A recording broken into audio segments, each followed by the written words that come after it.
after you hear it, okay? Okay. Welcome to Life Mastery with Todd Allen, the talk radio show that dives into the science of higher consciousness. Join Todd and his guests weekly at 10 a.m. Pacific Time and learn how to live a peaceful life with intentional mastery. Enjoy a survey of inspiring topics such as abundance, intention, health, manifestation, love, and transformation. It's all right here. Leading authors, speakers, coaches, entrepreneurs with stories and messages to support your well-being, let alone your most evocative of dreams. On a midnight dreary, I was pondering that rather faded cliche, the devil made me do it. How that tired old phrase has been used in infinite variations to explain some cruel and irrational and benign human beings. The fear of possession by some brutal and savage demon lurks there in the shadowed cavern of our minds, along with other dreads. Fear of the dark, fear of solitude, fear of death. I imagine they all fit within that greatest of all fears, the fear of the unknown. But then I think that in these modern times, there is so little left of the unknown. Is not the dark merely absence of light? Solitude, nothing more than sanctuary away from a crowded world? And death, well, it is inevitable, yet there be few among us who have not led it a merry chase. But what of demonic possession? Can it not be understood through the science of psychology? But my musings continue, for if such things can be so easily explained away by enlightened folk such as you and I, what is it that we still fear about them? I apologize.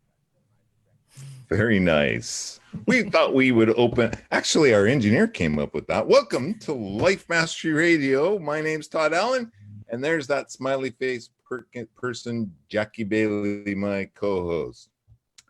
It's a groovy day, and you heard us open up with the infamous Vincent Price. And on today's show, we have his daughter. Now, we don't want to take all that limelight because she is in the limelight all on her own, but we definitely want to recognize that and have some fun with it. I'm not going to, I'll just do it a little different. Hi, Jackie. How are you today? I'm good. You know, that brought back so many wonderful memories to hear that iconic voice. And I don't know how Victoria was feeling, but I was transformed back to my youth and to a place where I always felt, I don't know, inspired or something. I don't even know exactly how to explain it, but that was fun.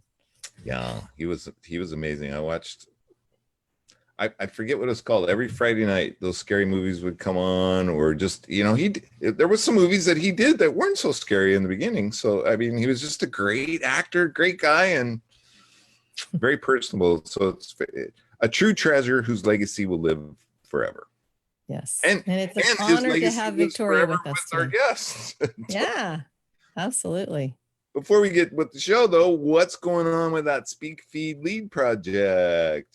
The Speak Feed Lead project. We were part of a wonderful summit this past weekend with all of our nonprofit peeps.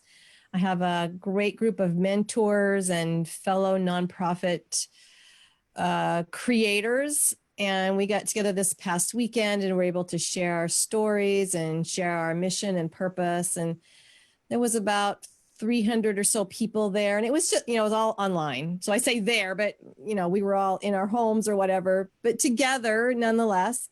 And it was really moving. It was wonderful to hear about the compassion that people have, the purpose that they've discovered in what their talents are, and the causes that they believe so fervently in. And I'm just honored to be among a group of people that really want to change the world and have the ability to do so through a nonprofit organization. During this time of the COVID-19 pandemic, I'll tell you, the nonprofits are getting beat up. You know, I know a lot of small businesses are being beat up. Nonprofits that rely on donations and fundraising causes, they have been really demoralized, Let's so to put a big speak. call out. So next time you're surfing through Facebook and you see a nonprofit that needs a couple bucks here and a couple bucks there, might go Any a little bit long helps for ways. sure. Yeah, because a lot of them, there is no central, like you have your schoolhouse, and your schoolhouse has been shut down now for close to 2 months, I think. Yeah. Almost 2 months. Yeah, 2 months, I think, at this point. But the kids are doing good. They're staying busy. Yeah, still holding the classes. We've moved everything online. It's interesting how quickly your business model has to change. And everything goes online, and that our students are doing great though. They've this is like their second hat. This is their intuitive selves coming out now. They just know how to work these machines. And so to have a class online is not a big deal for them. And they just do it without thinking anymore. Right. And they're enjoying learning. And I've had to create different ways to interact with them and enhance our curriculum a little bit for online purposes. And actually, it's been a good thing. It required me to do something that I wasn't ready to do, but I'm glad that it's going to be done now. Practice. In our guest book, I'm reminded by this quote it was a little joke that somebody ran into a musician, and the musician asked this person, "How do you get to Carnegie Hall?" Oh, I guess it's the other way around. And the musician replies, "Practice, practice, practice." That's right. I read that this morning. I thought that was pretty cool. I want to remind our listeners that today's show page is at www.lifemasteryradio.net. You can go there. Any links that we talk about will be right there, so you don't have to worry about writing them down. After today's show, we loaded up into YouTube on our YouTube channel. Just look for Life Mastery Radio. All our shows are there with all of our great guests, and you could share it. You could share it, pass it around, tell a friend. Don't telephone, tell a friend about our show. It's kind of cool. I really dig it. Jackie digs it. While you're on the website, check out the newsletter. Jackie spends a little time every week. Not a little, she spends a lot of time. She spends a lot of time every week creating a newsletter, who's been on the show, who's coming on the show, and a blog post about the show. And it's kind of cool. That's all we use that email address for. And while you're there, let's see, shameless plug. It's very you could get my book. Upside down. There you go. It's a really cool book. I know you just love it. It's a live show.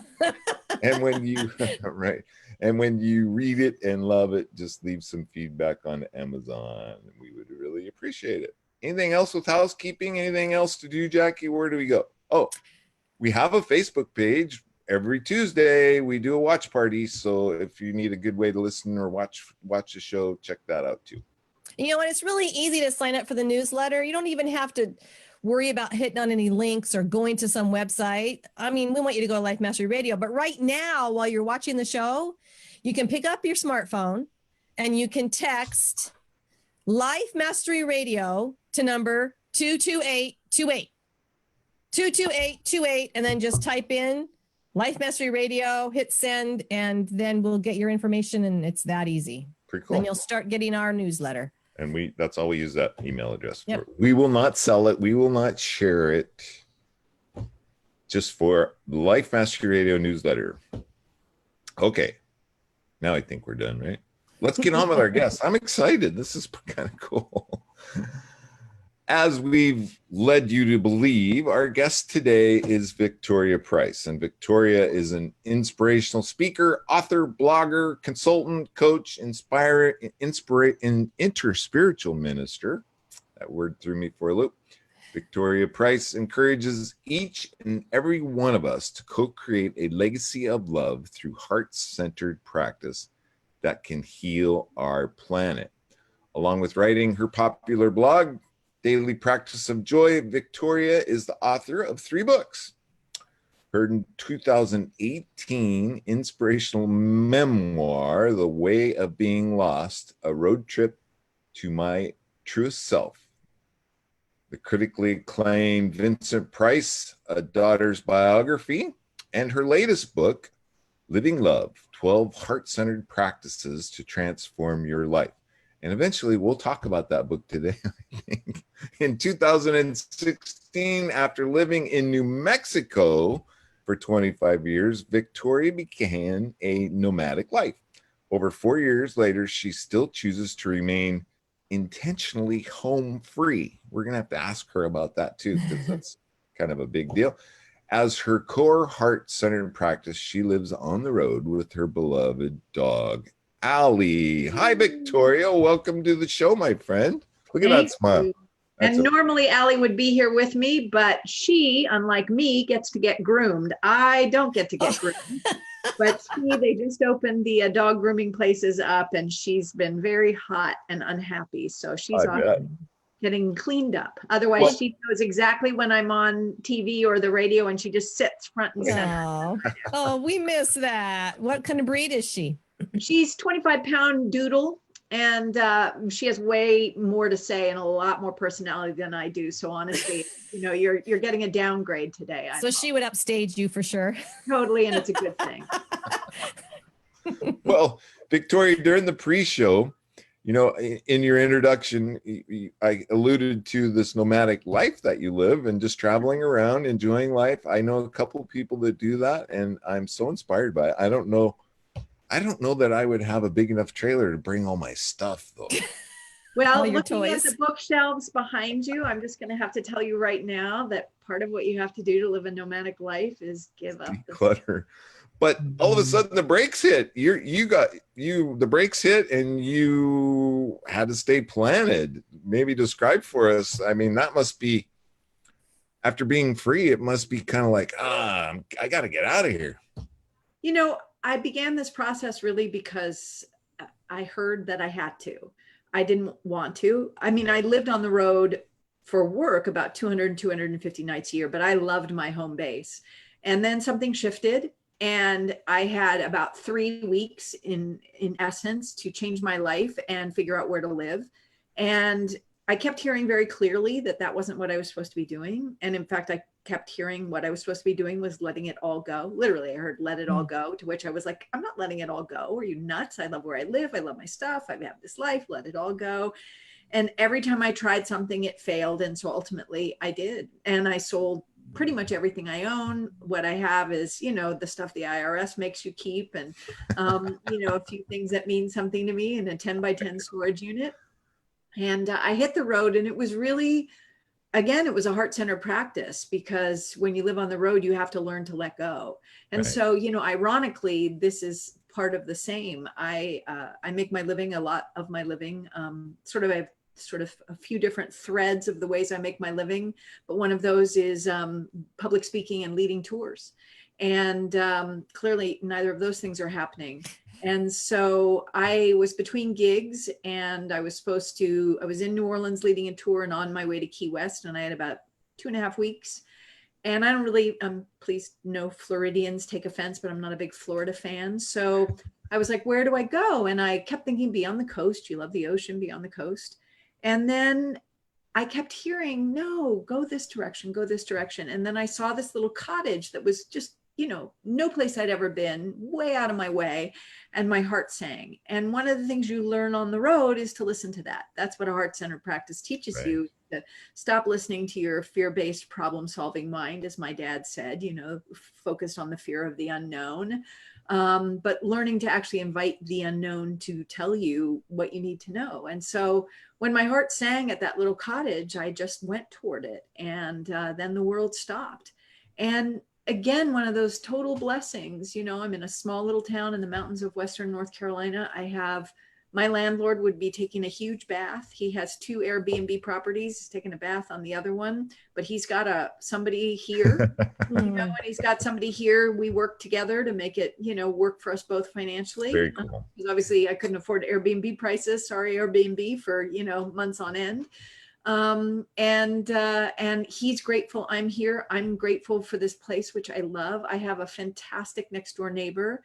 And once I realized that, we weren't going to be moving anytime soon, and even if we were moving, my life wouldn't be dictated by the sort of event to event to event, because most of my events until much, much later in the year are canceled. And even those are a question mark. I had to really learn to let go of the idea of myself as a nomad. And so, and then I thought, well, so what would I love? And I thought, I would love to have a garden because, clearly hard to garden when you're a nomad.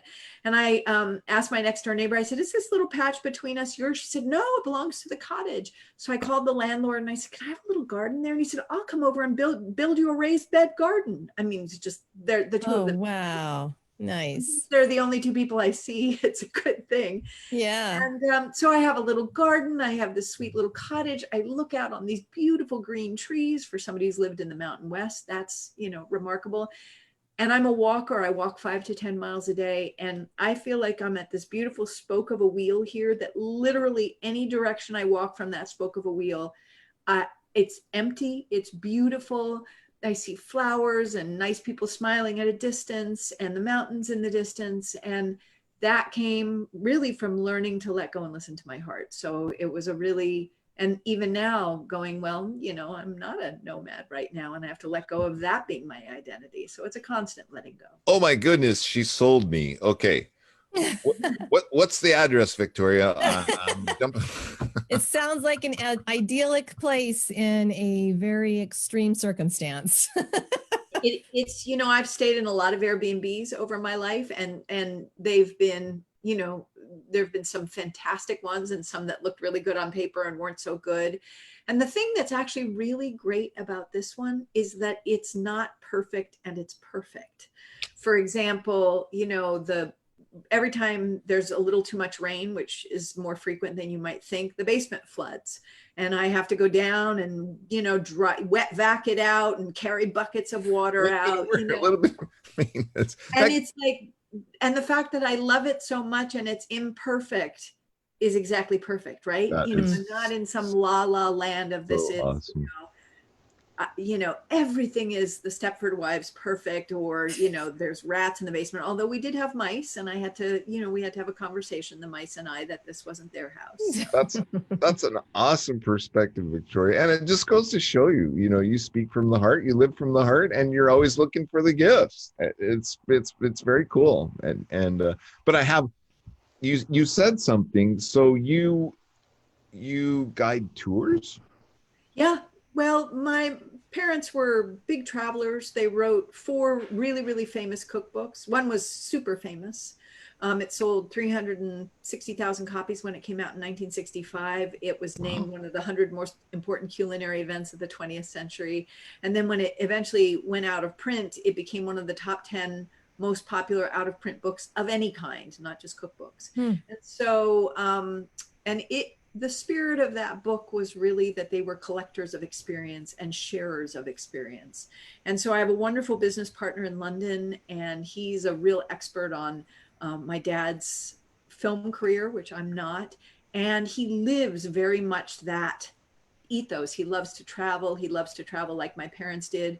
And I love to travel as well. So we began creating tours, and, he's really the one who knows a lot about my dad as an actor. And I know a lot about my dad as a chef and an art historian and as my dad and how he lived life. And so we lead these wonderful tours, and they're about giving people the opportunity to connect with a place, connect with a culture, connect with each other, and they come away as family. But again, to use your point, clearly we're not doing that. So Peter and I called each other up, and we've just had our 4th virtual Vincent event. Oh, wow.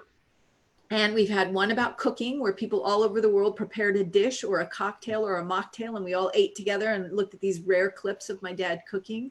Last week was art, where people shared their artwork or their art collections, and we looked at these wonderful clips.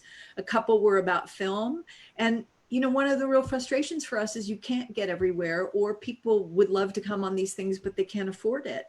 But they can do this because these are, literally from your living room, and we've made it just cover the costs. So it's, we're meeting people, and there are people we know and people we don't know, and they get to know each other, and then everybody's saying hi to each other. And so again, this real gift. And Peter and I keep saying, we hang up and we call each other, we're like, that was amazing. It allows us to do what we're doing and reach even more people than we could have reached before. Well, so, when you get fired up again, Jackie, Jackie, here's the second show in a week, and I'm thinking Life Mastery Radio road trip. That's right. So For wait, sure. we got to find out where we're going. So where are some of the places that you've taken people, Victoria? Oh, we've gone all over England and Wales, and we've gone, let's see, what countries have we been to? Spain, Austria, Germany, Wow.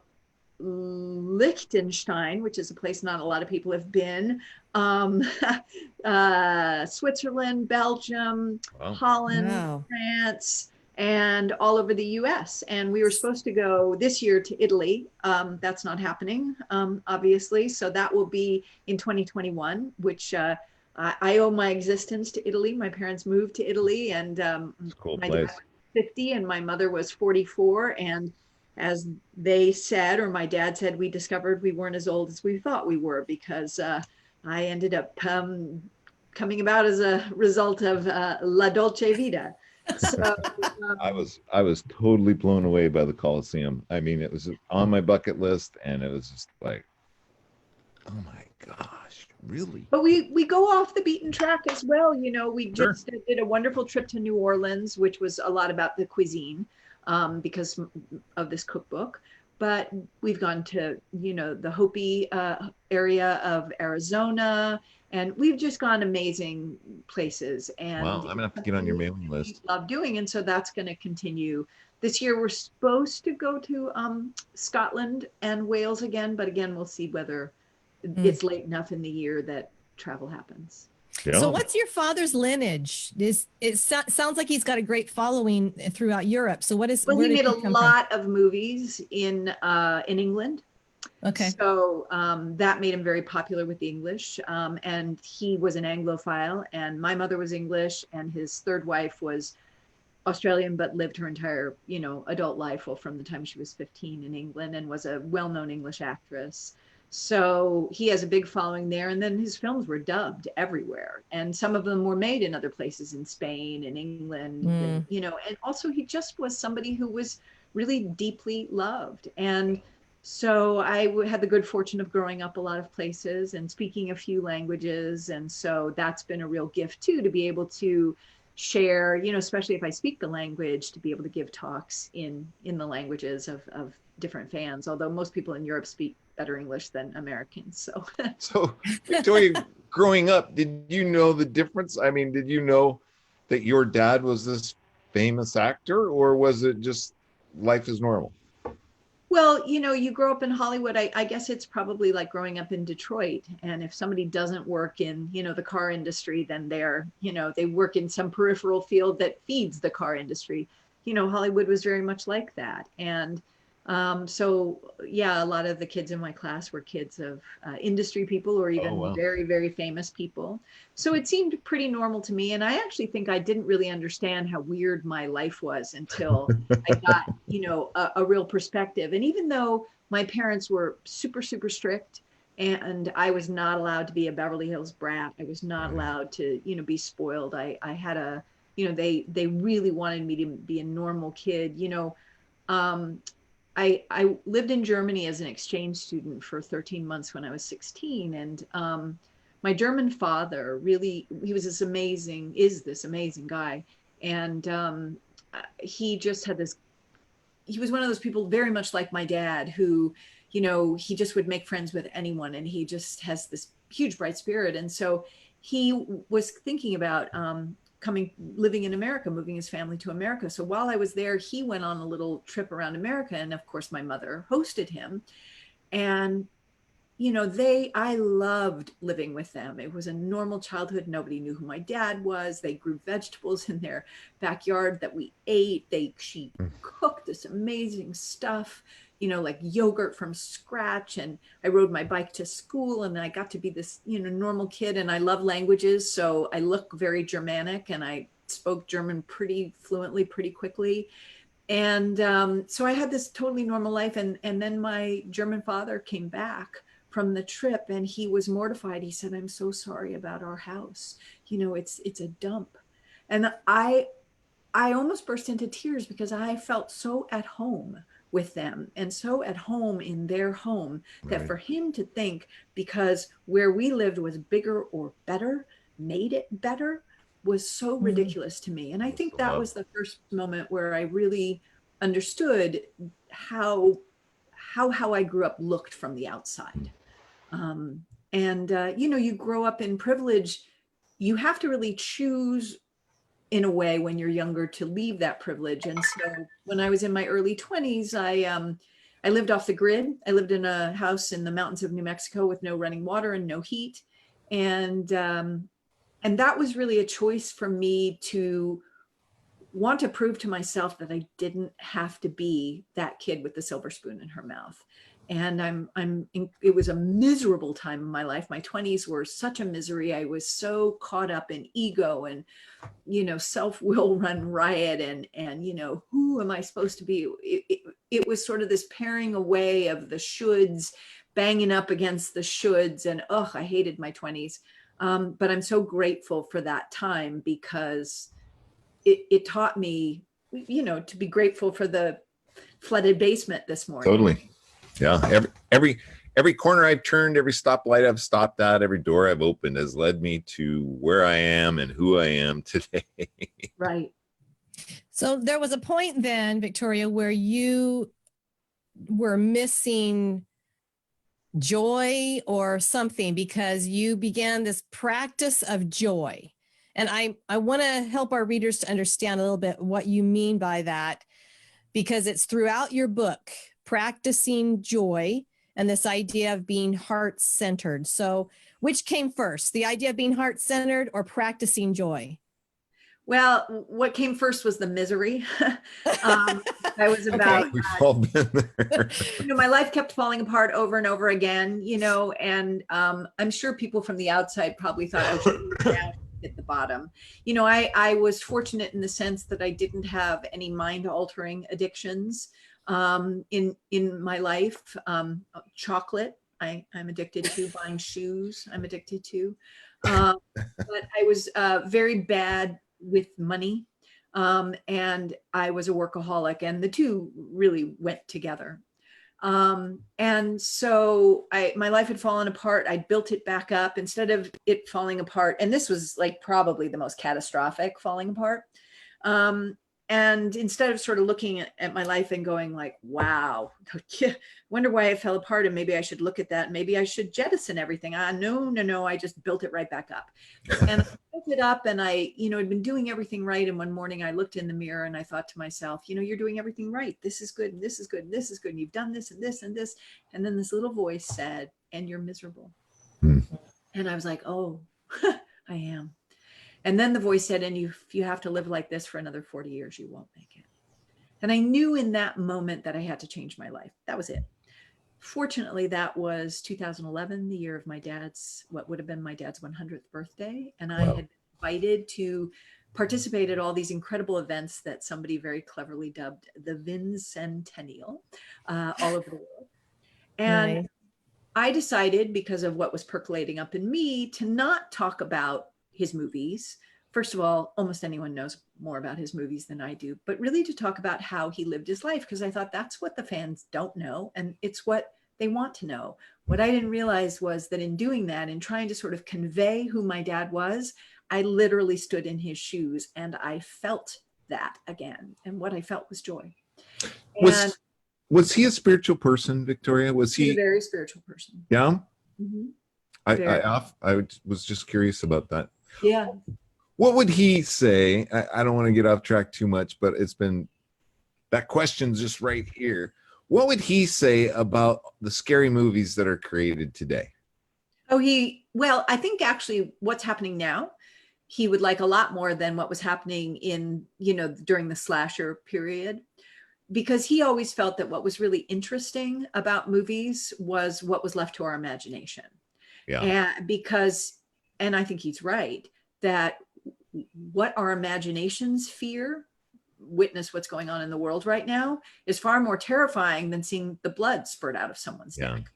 And in that clip, you know, what you heard was the root fear, and psychologists refer to it as the, you know, one fear to rule them all, is the fear of the unknown. Because of course, every fear is boiled down to it, the fear of the unknown, right? And so that means our imaginations are working overtime trying to imagine what happened in what we didn't see. He also thought that movies were far sexier when you didn't see what happened after the kiss, because you imagined what happened. Right. Right. And it was a lot more fun to imagine it than watch it. I once went to this movie that had, I think, an 11-minute sex scene with a friend of mine who's in her 80s. And I was just mortified. I was like, oh. And so we got out of it and I was like, wow, that was long. That was, wow. That was, you know, I was really embarrassed. And she goes, 83 or something at the time. She goes, well, sex is always long when you're watching someone else have it. So long story short, yeah, you know, it's a lot less fun to watch someone have sex than to, you know, imagine, because we put ourselves in. And same with what scares us, we put ourselves in and then imagine it. You reference fear quite a bit in your book, and yep. I did notice you referenced Marianne Williamson's Returning to Love, and that was probably the first book that came into my world that kind of brought me in that level where, granted, I was still a man's man in a man's world and hadn't quite found my feminine self, or the feminine part of myself. But that book definitely got me thinking and kickstarted, and it, from what I read, it had quite a bit of influence on you as well. I think I still have the cassette somewhere. Oh, wow. Yeah, my best friend told me about Marianne Williamson and was a big fan of hers. And my best friend was really a spiritual mentor to me. So I listened because of her, really. And, you know, I just felt like she really hit the nail on the head. And I thought because when I read it, I saw, you know, every choice comes down to fear or love. And I thought, that's so true. And people will argue, it's funny, I just have been accepted to do this workshop, and I was working on the copy for it for the spiritual organization that is hosting me. And that was essentially what the opening sentence said. And they quibbled with me. They were like, really? Are you sure? And I said, yeah, I'm pretty sure. You know, I mean, we don't have to really literally call it fear, but if you peel away and get down, you know, you're either choosing from a place of fear. It might not feel like fear to you. And so here's an example, right? Like, you're standing at the refrigerator, you know, and you've been anxious all day, and you go to grab the thing, you know, the vat of ice cream that you really know you shouldn't be eating, and you will feel terrible after you eat. Now, can you boil that down to, in that moment, fear made you open the door of the refrigerator? No, that's not really the point. But somewhere in the prompt that got you up to walk to that refrigerator to open that vat of ice cream, there's a fear-based impulse. I feel lonely. You know, right now, I think that's something a lot of people are going through. I feel lonely. When is this going to end? What if, you know, but the fear becomes so buried underneath the impulses we layer up on top of it that we don't know that the choices are fear-based. And that's really the point of this book. We spend so much time in our lives because we're taught to be problem solvers, right? We're taught to identify a problem, figure out how to fix the problem. But what that does is it keeps us in the fear-based mindset, even though, again, the fear may be down below a lot of layers.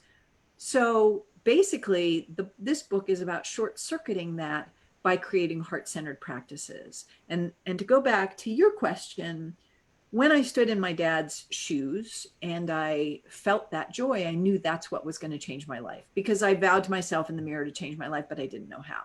By the end of that year, I knew it was joy. And then that year ended. And of course, I was working and traveling. The year ended and I went back to workaholic. And I was miserable again. And, you know, workaholic is like the sanctioned addiction. It's not a good thing. It's still a holism, you know? Mm-hmm. And so, you know, as I was just working myself to the bone and miserable, you know, I would think joy. And then I think, oh yeah. Finally, about 3 years later, the thought came, create a daily practice of joy. Now, I had no idea what that meant, but I followed the steps that I was led to take. And it began with 20 minutes a day. But in that 20 minutes, instead of talking about becoming someone who was more joyful or having this problem of not being happy and wanting more joy in my life, for 20 minutes a day, I was joyful. For 20 minutes a day, I was choosing love. I was choosing joy. I was living love. And that was a game changer. And that basically sort of snowballed into recognizing that if we're focused on the problem, fear is still making the choice. But if we begin to create these heart-centered practices, we're choosing love. And then love comes in, you know, and this is another thing I learned from Marianne Williamson. Love comes in and love does the healing. But we have to do the practicing. That's why that, you know, musician, how do you get to Carnegie Hall? Practice, practice, practice. I want to remind our listeners that you are listening to Life Mastery Radio with Todd Allen and Jackie. Our guest today is Victoria Price, and yes, she is the daughter of the infamous Vincent Price. And she has written a really cool book that we just started talking about a little while ago. Cue for Victoria to hold up. Yeah, cue. And I'm going to do it the right way, which apparently is the way you do it on this broadcast. It's upside down. Oh, that's her book. You can find it on Amazon. She has a wonderful website. Where's that website? It's victoriaprice.com. It's victoriaprice.com, but I'm going to put in a big plug. Please consider buying your books at bookshop.org. Bookshop.org is an incredible website. It benefits independent bookshops, which is really necessary right now, and it benefits authors. So I have a page, and all of my dad's books, my brother's books, my family's books are on my page on bookshop.org. A lot of authors do. They've raised $1.6 million, and they only started within the last year for independent bookstores, which right now is going to be what keeps indie bookstores alive. Very so cool. bookshop.org. Have you ever been up in Seattle, Victoria? I have. At, let me guess, Northwest Book or Northeast Books? No, East-West Books. East-West. Yes, that's where my book signing was for A Way of Being Lost. Nice. I don't know what I do without Jackie on the show. Oh my God. You're just directionally Well, challenged. the next time you're in Seattle, you let us know because we definitely want to come and get a book. Well, I was supposed to do a book tour this year, so hopefully at some point I will get to do that. And my uncle lived in Bellevue. One of you lives in Bellevue. So yeah, Jackie does. Well, yeah, close to my it. uncle lived in Close to Bellevue. it. Yeah, excellent. We went a lot. Nice. So Victoria, you mentioned that you've discovered some steps to daily practice joy. And I don't know if they're the same steps as what you talk about in your book, which is 4 components of practice. Are they the same thing? Are they different? And how would you define those or describe those to our listeners? So when this thought came to me to create a daily practice of joy, I really had no clue what that meant. So first I looked up everything I could look up about practice. And I read a lot. I love sports, so I read a lot of sports stuff. I read musicians. And basically, I realized it distilled down to 4 components. It needs to be daily. It needs to be deliberate. It needs to be conscious. And it needs to be committed. In other words, you can't just talk about it and every so often do it. Practice is doing something instead of talking about it in a daily, deliberate, conscious, and committed way. So that was very clear. And then it was like, well, how do you practice an emotion? You know, aren't you just supposed to feel joy? So I found this definition of joy that I loved, which by love I meant I felt it in my bones, you know. And joy is the pure and simple delight in being alive. And I thought, oh, yes, that's when, you know, when I was with my dad growing up, when I feel joy, that's what I feel, this pure and simple delight in being alive. And I was like, well, how do you practice that? So what I thought was when I was a kid, it just happened. So I went back to childhood, and that's how it began. I'm a walker, so I began walking. I love photography, so I began photographing things I saw on my walk. I love flowers, so I take pictures of flowers. I smell the flowers. I jump in puddles. I play with my dog. just things that brought me joy. I even at one point binge watched episodes of I Love Lucy, which was a show I loved as a kid. And what that really did was it You're made dating me yourself, Victoria. You're dating. it made me feel joy. And then that was something I could continue to practice. Now, practice can become rote. Practice, I mean, I'm a big tennis fan.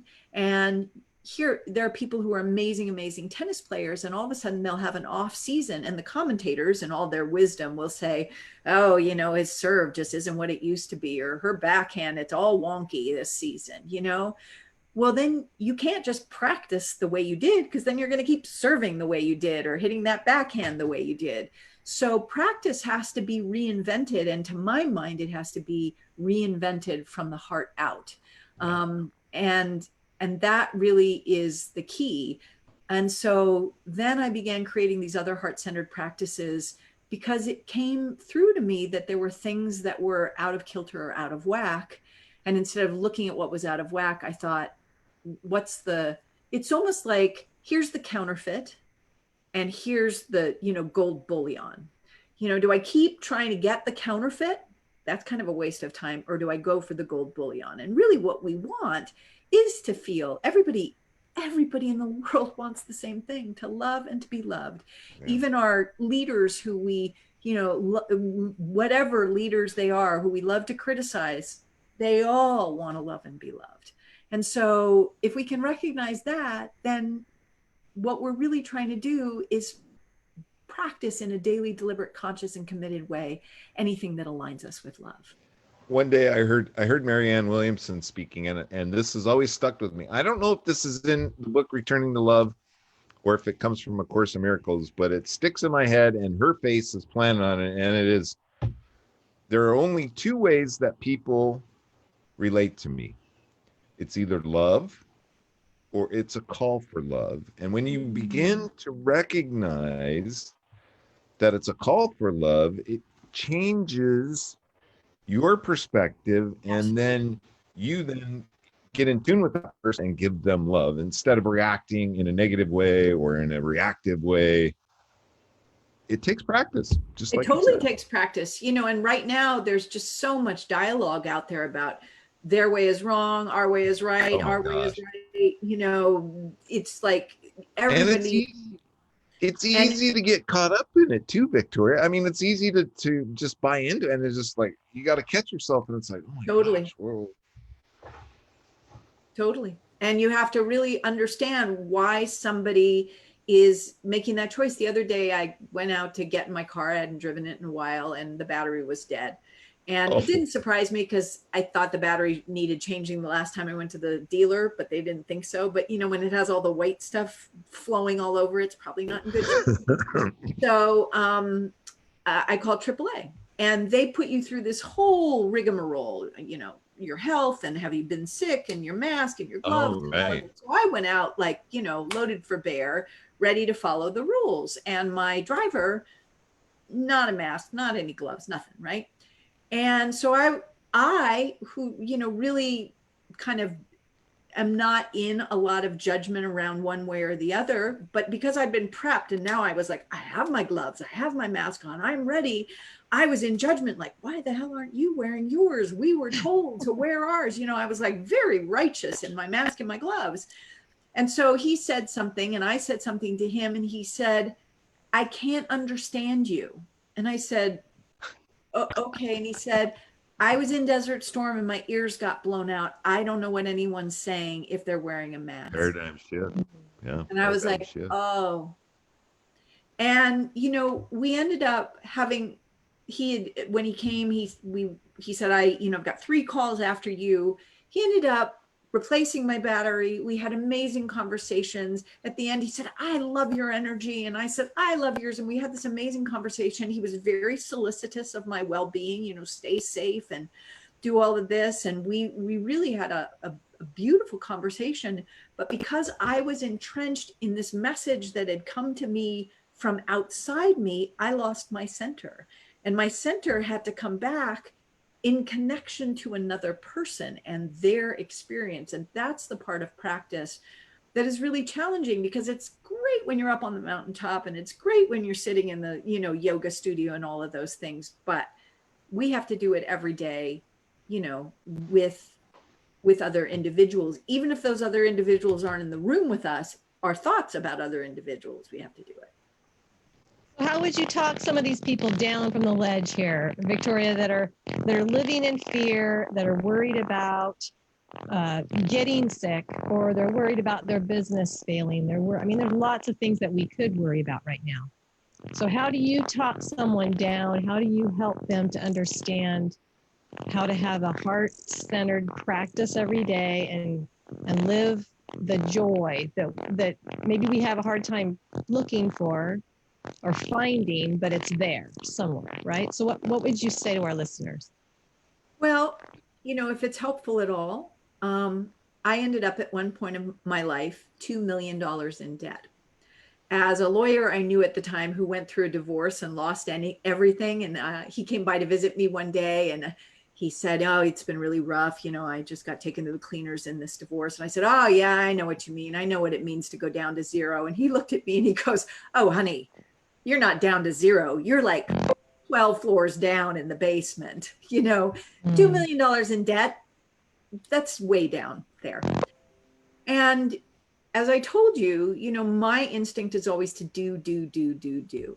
And doing and doing and doing, which was really fear driven. It was worry. It was, I got to get back out there working. I got to get back out there rebuilding. I got to get back out there, blah, blah, blah, blah, blah. All that did was end me up a little bit further down the road, still in fear, replicating the same system over and over again. So I want to give that background, because I'm not talking about this from some pink paint unicorn pie in the sky crap. I every day faced fears, like we all do. I'm an independent contractor. I don't have a trust fund. I don't have a nest egg. My income has been hit, but I'm very, very grateful to have income from the other thread of work that I do, which is holistic branding for people. But, my future was very much built on the idea of there's this thread and there's this thread and there's this thread, and eventually it's going to get better.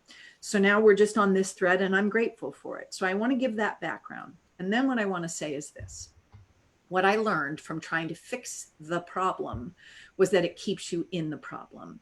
And the problem that it keeps us in fundamentally is this lie of lack, that there's something missing that we don't have, that it's money, that it's love, that it's connection, that it's health, that it's something.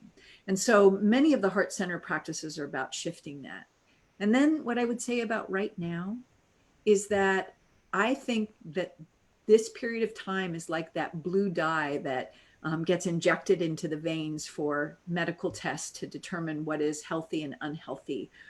This has shown us all the ways in which not just our country, but the world is really unhealthy, and the ways that we have all avoided and cheated and fudged and, fiddled to not understand that every single choice we make affects every single other person or being on the planet. And so if we are willing to really look deeply and begin to choose love. Now, this is the part that a lot of people are going to be like, yeah, whatever. If we are willing to choose love, I fundamentally believe that love always has and always will meet all of our needs. If we continue to choose, this is love with the big L, because it shifts everything.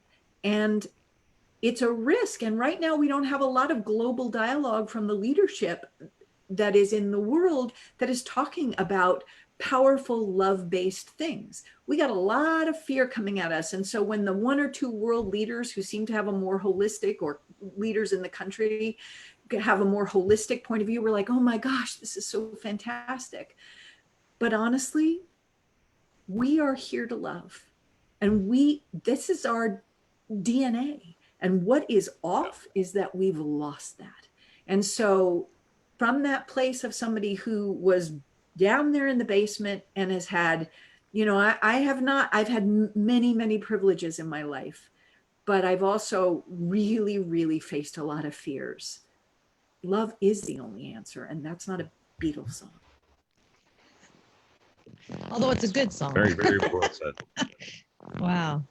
Wow. Oh my gosh, that was very eloquently put, and take some time to Oh really my digest goodness, that. Victoria, Jackie, we only have like 5 minutes left. Where'd all the time go? Wow. Entice us a little bit, Victoria, with your book. It's got 12 practices. It's very well written. It's easy to understand. Entice me. Why should I check out this book? Well, first of all, these are simple things. These are things you can do every single day. You can do them when you wake up in the morning and you're panicked. You can do them sitting on an airplane, though none of us are sitting on airplanes too much these days. You can do them when you're on a walk. You know, they're very simple things, but they're shifters. And it's simple. And also, some of them are just ideas to then allow you to create a practice that sings to your soul. The bottom Right. line is, it's so critical that we stop thinking that our heads have all the answers and that systems and safety and security come from outside us or from our heads. You know, we grew up believing that if we knew all the right answers, everything would be okay. We were rewarded for it in school. We got the jobs because we knew the answers. In fact, if we said we didn't know an answer, we often lost the job or were laughed at or criticized. But we've been taught all wrong. Those are great skills to have, believe me. You know, the fact that I can build websites because I'm a good problem solver, that's a gift. I'm grateful for that. But I wish that in school, instead of learning, you know, who fought in the War of 1812, I wish somebody had said to me, what do you feel? What's going on in Yeah. your heart? If you could make a heart-based choice, what would that be? What do you love and why do you love it? And so that's really what this book is all about. It's actually, I think, teaching us to do the simple things that I wish someone in school had taught us. Yeah, simple things, of gratitude and witnessing and being aware, and these are all things that you bring into your awareness to be aware. So I got to ask you this, Victoria. We only have about 3 minutes left, maybe 2.5. Do you have a favorite? Practice? Yeah. Do I have a favorite practice? I would say right now, my favorite practice, joy, the daily practice of joy is my hands down favorite. But other than that, I would say right now, it's the practice of inviting or invoking my I don't know. Because I don't know is one of those phrases that we're taught to not say and to be scared of and to be a little bit ashamed of. But here's the really powerful. Takes a little bit of humility, doesn't it? I don't know. It does take humility, but really think about this. Even if we feel like the only answer is going to come from what we're hearing on the news, or what the scientists are doing, or what big pharma is doing, even if that's the straight and narrow track, or our governments are doing, I think everybody could say that we don't know what they're going to do, which means that conversely, over here, we all will agree that what we don't know usually scares us. But this thing that we're saying, at some point, someone's going to figure it out and it'll all be better. Even if that's our fundamental belief system, we're also saying that what we don't know will actually be the solution and set us free. So There's a lot of expectation in that too. So if you do, people have that. Well, yeah, you're going to be my hero. Right. Well, but if you look at that spiritually, what it means is that what we don't know doesn't have to scare us, because what we don't know actually has the answers. And if we can begin to learn how to listen to our hearts, then what our hearts actually have never stopped knowing is going to give us the answers. A lot of opportunity. Nice. Oh my gosh, ladies, we are totally out of time. Victoria, thank you so much for coming on the show today. I don't know where the time went. It's just, I hope you're open to coming back, because we would love to check in with you and just reconnect with you on your journeys. I think this is really cool. Once you get out on the road again, we were going to follow you. Thank you so much. Thank you for Oh, you know, yeah, having it's a me on the joy. show. I'm really grateful to be here. Jackie, quickly, any takeaways? Lots of takeaways. I need to learn all of those lessons from you, Victoria. I'm gonna definitely delve deep into your book. Thank you so much. Oh, If you thank you. if you come to Seattle, Victoria, you make sure you let these two know, because we've just become your biggest fans. Wow. Right. I will definitely come say hi for sure. That's Thank you. about all we have time for today. I hope you enjoyed the show. Tell a friend about it. Yes, we had Victoria Price on the show. It was a blast. I had a blast. I know Jackie had a blast, and I'm pretty sure Victoria had a blast too. Lastly, check out the website, and I would really appreciate it if you would make it a great day, because it's all about choice. Bye-bye for now.